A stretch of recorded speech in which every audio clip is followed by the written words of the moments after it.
दोस्तों कहते हैं कि जब अंधेरी रात अपनी चरम सीमा को लांघ रही होती है तो उस वक्त हमें अपनी हैसियत में रहकर किसी से बातचीत करनी चाहिए। क्या पता किस दिन किसी खौफनाक चीज के साथ हमारी मुलाकात हो जाए।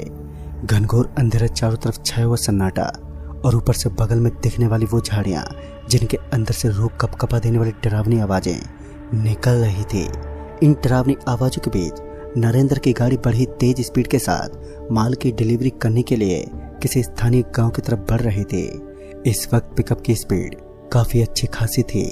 अमूमन छोटे मोटे माल की डिलीवरी करने के लिए पिकअप को एक बड़ा ही खास साधन माना जाता है जो बेहद आसानी के साथ किसी मोटे मोटे चीज की डिलीवरी कर देती है। स्पीड से भागती हुई गाड़ी को अचानक ही रोकने का एक बड़ा ही बेहतरीन रीजन था और वो ये था कि गाड़ी के टायर में हवा का निकलना।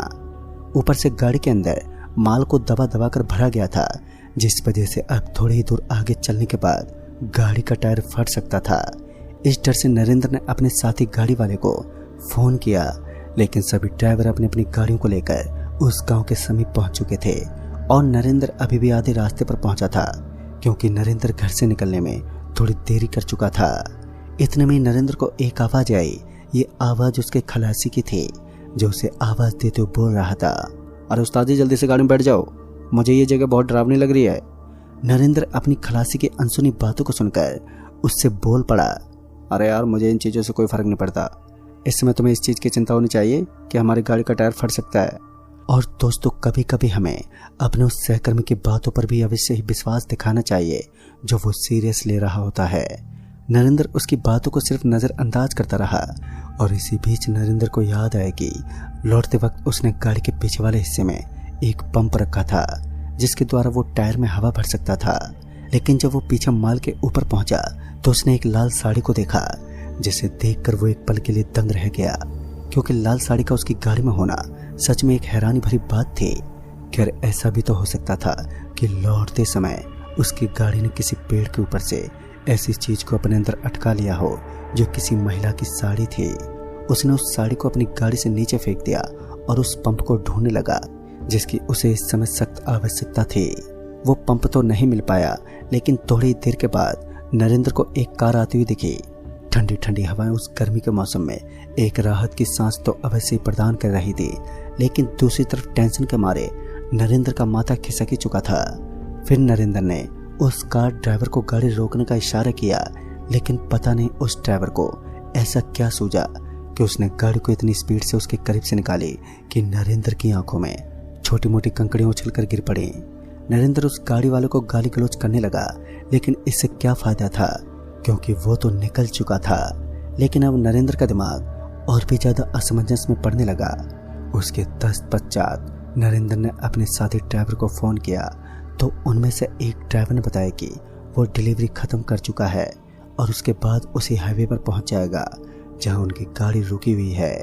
नरेंद्र और उसका खलासी तकरीबन 1.5 घंटे तक उनका इंतजार करने लगा क्योंकि वो किसी जरूरी काम के लिए पास के इलाके में गया था।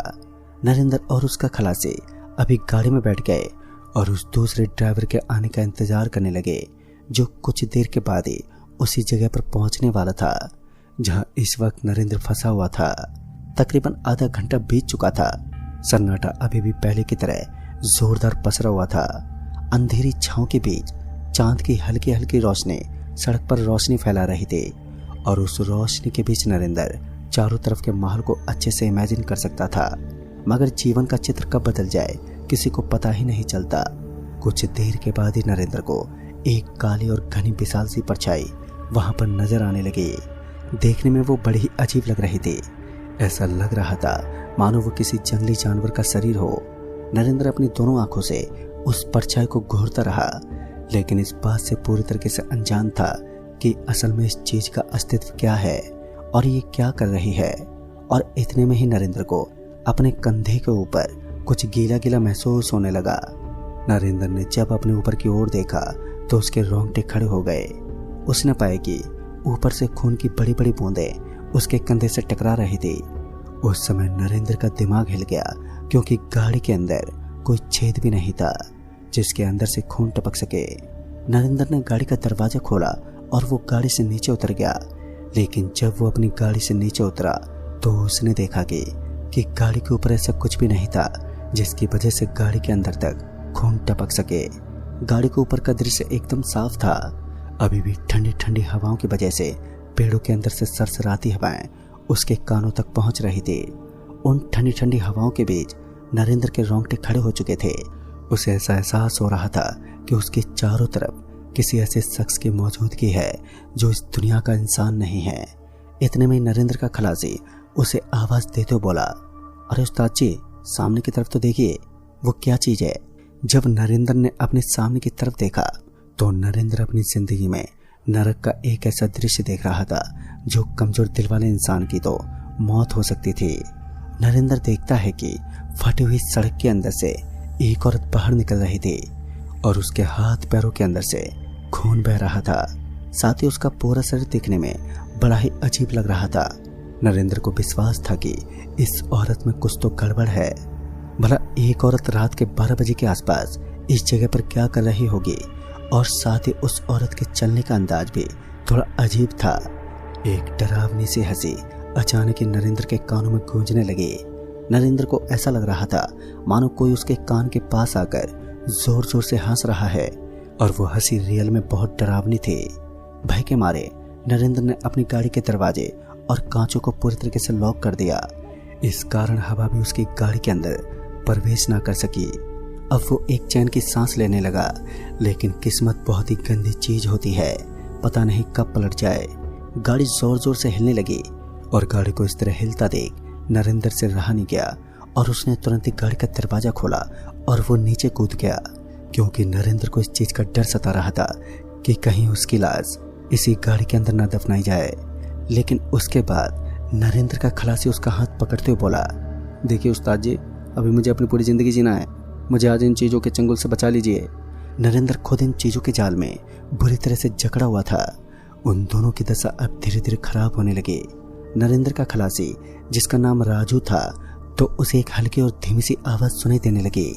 वो आवाज इस तरह की थी कि तुम्हारी मौत तुम्हारी प्रतीक्षा कर रही है। राजू हड़बड़ाहट के मारे भागता हुआ पिकअप में बैठ गया, और पिकअप में बैठने के बाद वो अपने आप की स्थिति पर तरस खाने लगा, क्योंकि उन दोनों की गाड़ी ने एक ऐसी जगह पर उन्हें धोखा दे दिया था जहां सिर्फ मौत लोगों की तलाश करती है। इंसानियत के नाम पर वहां भूत प्रेत का आगमन ज्यादा होता है। नरेंद्र जानता था कि भूत प्रेत जैसी चीजों से बचने के लिए कौन से कदमों का इस्तेमाल करना चाहिए ताकि हम उन्हें चकमा दे सकें। लेकिन मायावी शक्तियां अपने भ्रम के जाल में किसी भी इंसान को कभी भी फंसा सकती हैं। भूत प्रेत पर जहां नरेंद्र को पल भर का भी यकीन नहीं होता था, तो आज उसने इन चीजों के होने का एक एहसास महसूस किया था। एक बार फिर नरेंद्र को पायलों की छनछन की ध्वनि वहां पर सुनाई देने लगी, और वो इस बात को अच्छे से जानता था कि यहाँ घूमने वाली कोई भी चीज इंसानियत का खून नहीं है। उसी दौरान नरेंद्र ने अपने दोनों आंखों को बंद कर लिया और एक बांस के पेड़ के पास जाकर वो बैठ गया। वो उस पेड़ की जड़ों में बैठा था तो दूसरी तरफ उसका खलासी गाड़ी में मौजूद था। दोनों के अंदर डर की कोट नीति इस तरीके से भर चुकी थी कि अब उन्हें अपने कदमों से भी डर लगने लगा था, और दूसरी तरफ उनका साथी ड्राइवर अभी भी उनके पास नहीं पहुंचा। लेकिन वो हंसने और इधर उधर भटकने की आवाज अभी भी नरेंद्र के कानों में गूंज रही थी। इतने में किसी ने नरेंद्र का पैर पकड़ लिया और उसे घसीटने लगा। ये सब इतने तेजी से हुआ कि नरेंद्र उस पल में कुछ भी समझ नहीं पाया। उसे ऐसा फील हुआ कि अब उसके हाथ पैरों पर जोरदार चोट लग चुकी थी। घाव ने उसके शरीर पर एक अलग ही जगह बना ली। उस चंद्रमा की हल्की हल्की रोशनी में नरेंद्र को कुछ भी ठीक से दिखाई नहीं दिया, लेकिन जब उसने अपने आसपास के नज़ारे को ठीक से इमेजिन किया तो उसने पाया कि इस समय वो एक ऐसे स्थान पर था जहां अंधेरे के अलावा सिर्फ लंबे लंबे और घने आकार के पेड़ थे। उसकी सांसें तो उस वक्त ऊपर नीचे होने लगी जब उसकी आंखों ने अपने बेहद करीब पड़े एक औरत की लाश को देखा, और ये लाश उसी औरत की थी जो सड़क के पास बने गड्ढे के अंदर से बाहर निकल रही थी। वो औरत मर चुकी थी। ताजुब की बात तो ये थी कि मरने के बावजूद भी उसने अपनी आंखें खोली और एक बार फिर अपनी डरावनी हंसी के साथ नरेंद्र के अंदर दहशत का तूफान खड़ा कर दिया। नरेंद्र तो पहले से पसीने से तर हो चुका था, और अब उसकी रूह कपकपा देने वाले भयानक नजारे ने उसकी जान को हलक में ला दिया। वो आहिस्ता आहिस्ता वहां से उठने लगा और उसके बाद वो औरत किसी जिंदा लाश की तरह इधर से उधर भटकने लगी। ये नज़ारा कोई खेल नहीं था, बल्कि एक ऐसी डरावनी हकीकत थी जो बड़े बड़े लोगों की रूह कपकपा देने में पूरी तरह से कायम थी। नरेंद्र को उस समय सबसे ज्यादा डर उस औरत की भयानक मुस्कान से लग रहा था, जो सच में बेहद खौफनाक थी। नरेंद्र पता नहीं इस वक्त किस स्थान पर पहुंच चुका था, जहां सिर्फ घनघोर अंधेरे की छांव और सन्नाटे भरी चादर लिपटी हुई थी। उसके बाद जब नरेंद्र की आंखों ने वहां चारों तरफ के माहौल को एक बार फिर से देखा, तो उसने पाया कि चारों तरफ एक लंबी चौड़ी दीवार बनी थी और उस दीवार के अंदर से एक रास्ता जा रहा था। ऐसा लग रहा था मानो उस रास्ते को तोड़फोड़ करके बनाया गया हो। अपने शरीर पर जख्मों को महसूस करते हुए नरेंद्र उठने का प्रयास करने लगा। वो किसी तरह उठ तो गया, लेकिन उसके पैरों पर आई भारी भरकम चोट की वजह से वो अपने कदमों को जल्दी जल्दी पटक पाने में पूरी तरह से नाकाम था। वो बेहद धीमे धीमे उस टूटी फूटी दीवार की ओर बढ़ने लगा। नरेंद्र की किस्मत ने आज उसका साथ नहीं दिया, तो एक बार फिर वो लड़खड़ाते हुए धड़ाम से वहीं नीचे गिर पड़ा और उसके गिरने की आवाज इस बार इतनी तेज थी कि उसका दाहिना हाथ टूट गया और उसका हाथ टूटते ही उसे बहुत ज्यादा दर्द होने लगा और इस बार उसकी चीख पुकार की वजह से वहां का माहौल ही हिल गया। वो पूरा हताश हो चुका था। उसकी एक एक रग में दर्द का खून बह रहा था और इसी बीच उसे किसी के कदमों की आहट वहां पर सुनाई दी। ये आहट इतनी तेज थी कि उसे ऐसा लग रहा था कि कोई उसकी ओर बढ़ रहा है। कुछ समय के बाद ही उसके करीब उसका साथी खलासी पहुंच गया और उसके पीछे पीछे उसके सहकर्मी जो पिकअप ड्राइवर थे वो भी उसके पास पहुंच गए, जिन्होंने सही समय पर आकर नरेंद्र की जान बचा ली। एक जबरदस्त एंट्री के बाद सभी लोग उस जगह से बाहर निकल गए, लेकिन नरेंद्र ने आज ऐसे खौफनाक दृश्य को देखा जो अविश्वसनीय था। तभी नरेंद्र को एक अच्छे अस्पताल में भर्ती करवाया गया। आज उसका हाथ तो ठीक हो चुका है, लेकिन इस घटना के कई साल बाद भी जब वो इस घटना के बारे में याद करता है तो वो बुरी तरह से सहम जाता है। तो दोस्तों, इस कहानी में बस इतना ही।